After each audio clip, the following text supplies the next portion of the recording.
Hi, and welcome to our show, Forever Paranormal, with your host, Dr. Bill and Ed, where we will discuss such things as cryptids, UFOs, hauntings, angels, unsolved mysteries, government conspiracies and cover ups, witchcraft, the metaphysical, and more, as well as stories sent in by you, our listeners. If we can connect a paranormal element to it, we'll talk about it. And you may be surprised by what all is connected to the paranormal. Please don't forget to follow, rate, and share the show, since it would not be possible without you, our listeners. And as a public service, we would like to let everyone know that you are truly never alone, even if you think you are. The Suicide and Crisis Lifeline is 988. Just reach out.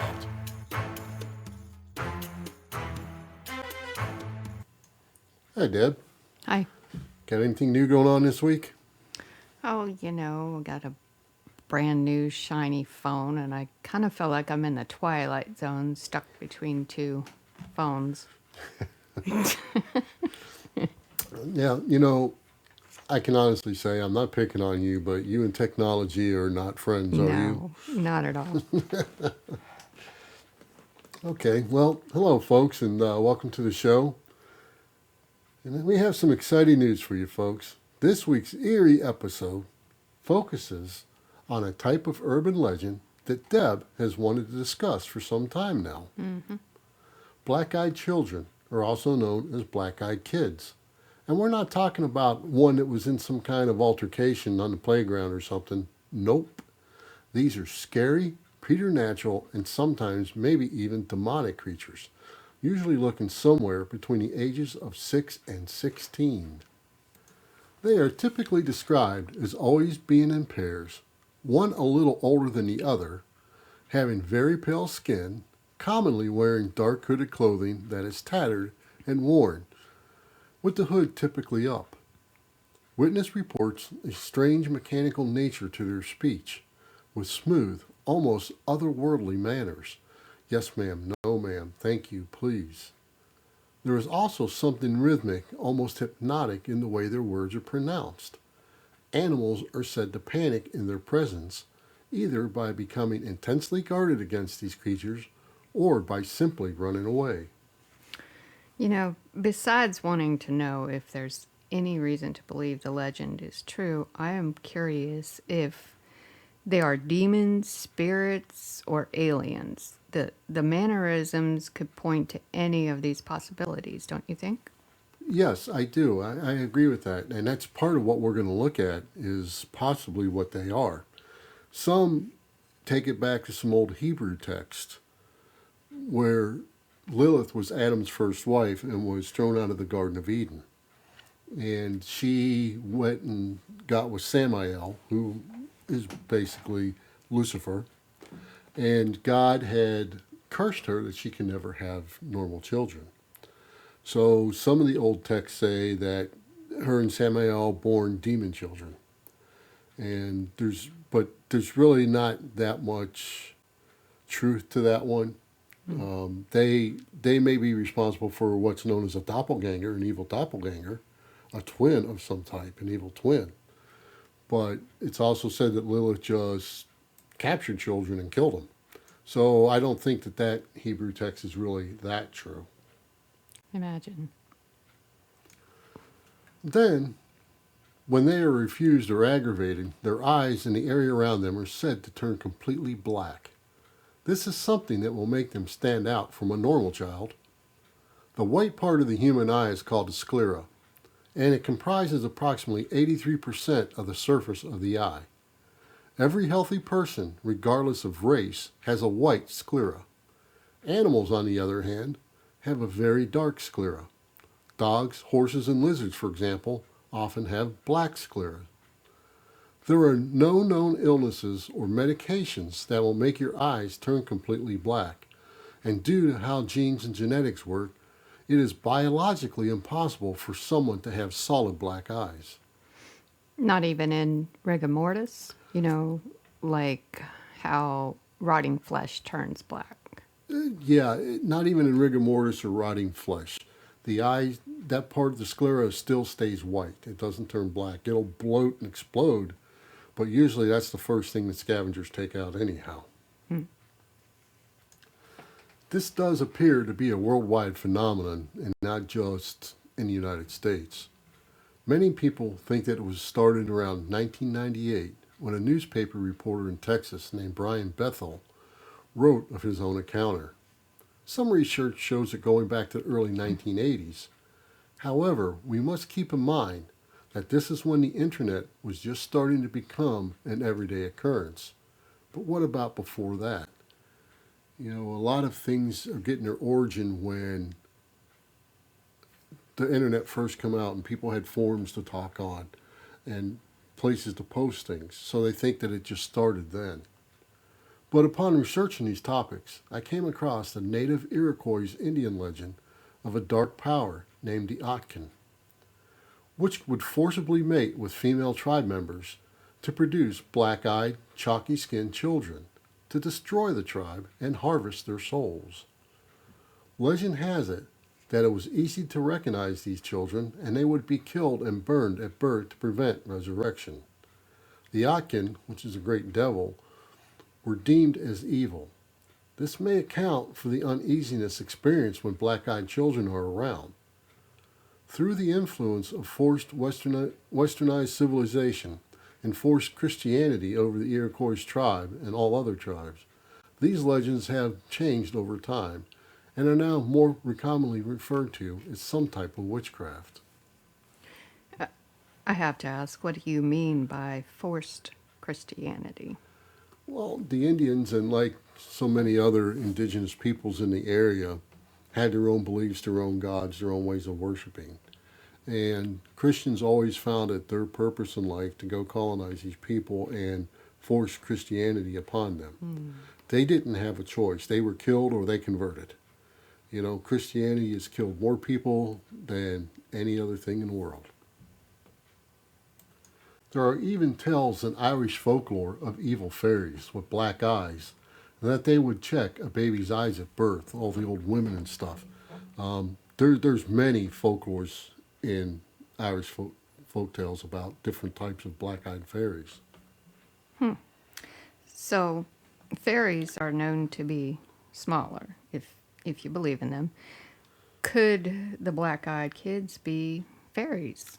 Yes, but you know, that's a westernized thought of a fairy that they're small. The term fairy in Irish folklore is kind of like paranormal to us, the term itself. Ogres were considered a type of fairy. Things like that. They didn't have to be small. It was just something odd and evil Abnormal. most of the time. Not all the time, but most of the time. Gnomes were known to be a type of fairy. Things like that. So, yeah, it's completely possible. Over the years, people have said they have encountered black-eyed children, and all of the stories sound very similar. A child will come up to you, or your door, or a car window, and will ask for some type of help. Most people report having an instant sense of fear or dread when they approach. They are typically hitchhiking or asking for a ride or to use your phone or use your restroom and somehow trying to get inside your vehicle or your house. At times, it appears as they may start having some type of hypnotic hold over you. What's even scarier is the fact they are only seen at night. Okay, most kids are home at night. So, why not appear as something, I don't know, scarier? Well, you have to remember what time of year it is, depends on when night is. Night could be at 5 o'clock in the evening in the middle of winter. So, you know, at night just means after the sunset. And yeah, they could appear something scarier, but if you're trying to coerce your way into somebody's house to do bad things to them, wouldn't you want to be as friendly as you could be and as nice as you could be? I suppose. I mean, that would just make better sense, wouldn't it? Yeah. But why? Are they an archetype for something larger and more sinister? It's curious that similar to vampire lore, they need to have permission to enter your house or vehicles, and are often only seen at night Even though they may start pounding on the door, they simply can't force their way in. What is an archetype?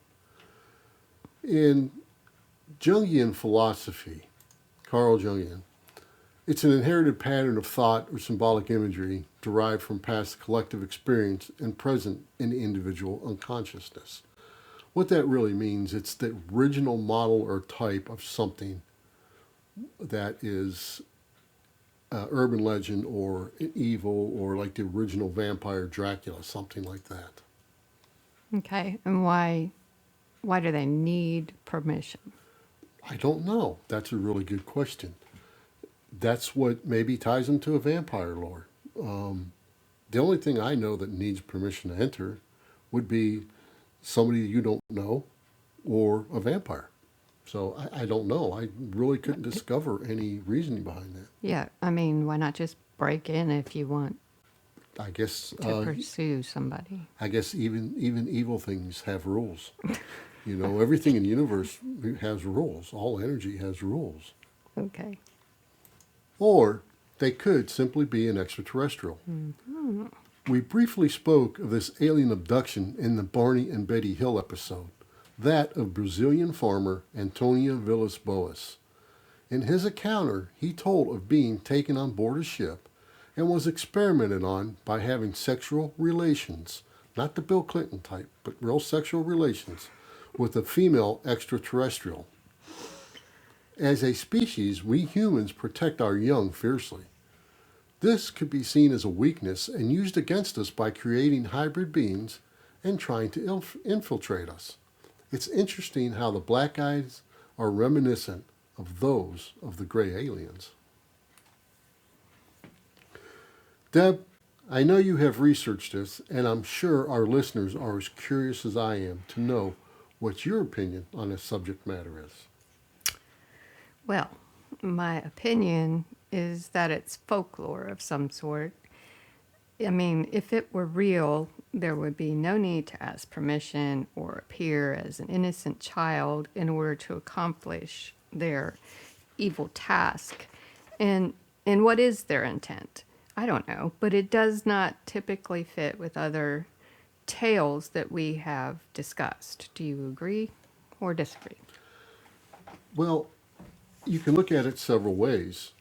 You know, if they're aliens and hybrids, maybe these people that have encounters have missing time. We really don't know. We don't hear many stories about ones where they were let in. We'll talk about one, but there's not very many out there. Most of the stories you hear are the ones where they got away from the kids, or they wouldn't let them in, or this or that. And again, maybe they are bound by some kind of rule where they have to have permission. I don't know how all those things work. I don't think anybody does. As I said, there are only a few tales that describe letting them in and then what followed. Generally speaking, you only hear the encounters where they're trying to dupe someone but don't succeed. What happens to those poor souls who fall prey to their cries for help? Here are two versions of an account. It's probably the most popular one, where they were let in, and what resulted in both cases was some type of cancer. Keep in mind, this would also be something consistent with radiation poisoning as reported in the UFO encounters. Vermont has become a veritable hotspot for black-eyed children. Numerous residents of the state have come forth online over the years with tales ranging from bizarre to deadly. The most famous is the story from 2016, which is now an urban legend in its own right, which an unnamed elderly couple in rural Vermont were awakened by the sound of knocking at the door. They assumed someone had gotten stuck in a snowstorm overnight, a common occurrence during the harsh northeastern winter in their area. At the door stood two young children, a boy and a girl, in the snow. Unfortunately, the couple invited the children inside, which may have proven to be a fatal mistake. The couple noticed that the children were undressed for the weather, but didn't seem to be freezing. They kept their heads down, looking at the ground. Something wasn't quite right. The children asked if they could come in, insisting their parents would soon arrive to pick them up. Once inside, the children seemed to have a strange effect on the household. The couple's 4 cats were scared and hissed at the kids. The woman went into the kitchen to prepare some hot chocolate while her husband asked the children questions. In a strange tone of voice, speaking in unison, they simply repeated that their parents would pick them up soon. Then it happened. The children finally looked up as the woman approached them from the kitchen, and she saw their black eyes. She grew frightened, and her husband started to suddenly feel ill. The kids asked if they could use the bathroom, and as soon as the door closed, the power went off in the house, and the man's nose began to bleed. The children returned from the bathroom and informed the couple that their parents had arrived. Sure enough, there was a car parked outside waiting. The children left the house, leaving the door open, and climbed in the car. After it drove away, it took about a half hour for the electricity to come on again. Sadly, the sudden illness that the man felt upon meeting the black-eyed children never went away, and he died of cancer not long after. A foul fate also befell the couple's cats. 3 of them soon disappeared, and 1 died at home. The woman's nose also bled on several occasions, and after the mysterious visit, and she was certain it was the curse cast by the black-eyed children. It is said she also died of cancer. Okay, so what was the purpose? Why? Why This is did they go into this couple's house? yeah, see, I see no purpose for doing any of it. I don't either, unless you look at the second story that's tied with this. And in the second version, it all depends on what bulletin boards you find the stories on and where it's been reported at. It's never been reported in the newspaper that I could find, but just on bulletin boards. And depending on the bulletin board you go on, it says, it goes into more detail, and it says when the parents, so-called parents, arrived, it was a solid black sedan, and standing outside were 2 men in black. 2 men in the black suits with the black hats, which is supposedly tied to aliens in a combination, blah, blah, blah. So maybe the couple had time slips. They didn't know it. Maybe they were abducted. Maybe they were experimented on. Maybe they had no idea of lost time. And that could be why they ended up with cancer or this or that. I have no idea. Did they take the old people's souls? That's possible. They could have snatched their souls right out of them. It's really hard to tell. They could have sucked their blood out of them. But who knows? They didn't die, so they didn't suck all their blood out of them, right? No. So that kind of takes away from the vampiric side of it, right? So I don't know about that.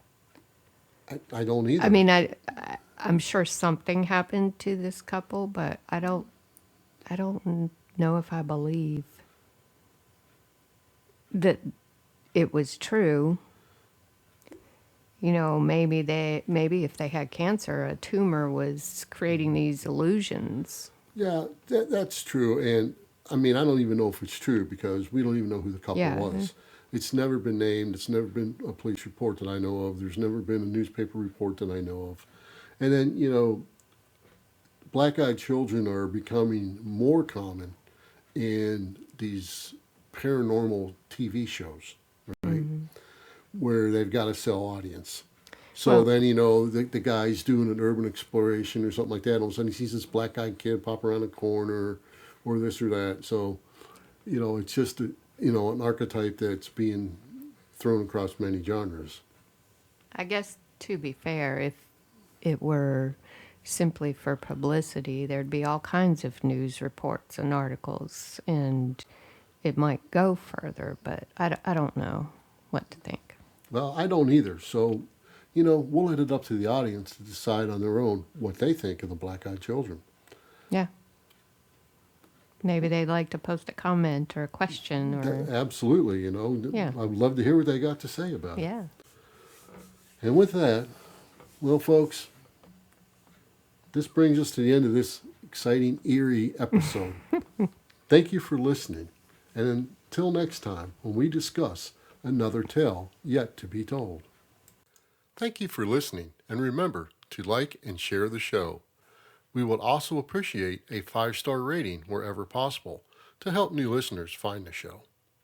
We welcome all questions or comments you may have about this or any other episode, and our contact information can be found in the show notes of this episode. You can also follow us at foreverparanormal.com, and if you'd like to support